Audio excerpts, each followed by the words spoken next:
తెలంగాణ రాష్ట్ర ప్రభుత్వం ప్రతిష్టాత్మకంగా చేపట్టిన భూభారతి రెవెన్యూ సదస్సులను రైతులు సద్వినియోగం చేసుకోవాలని సూర్యాపేట జిల్లా నడిగూడెం తహసీల్దార్ వి సరిత కోరారు. రామాపురం జిల్లా పరిషత్ హై స్కూల్లో జరిగినటువంటి రెవెన్యూ సదస్సులో ఆమె పాల్గొని మాట్లాడారు.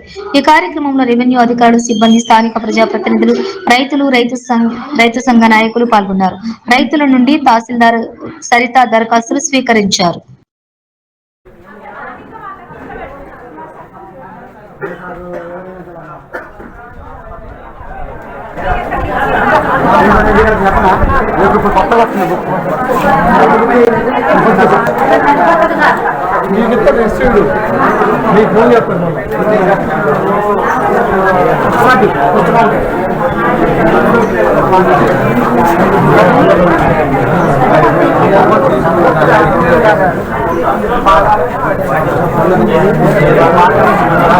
బాబు ఇవ్వచ్చును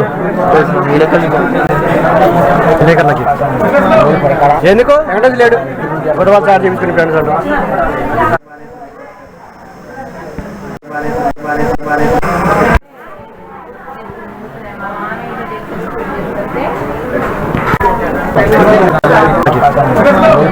ఎందుకు వెంకటేష్ లేడు గొడవ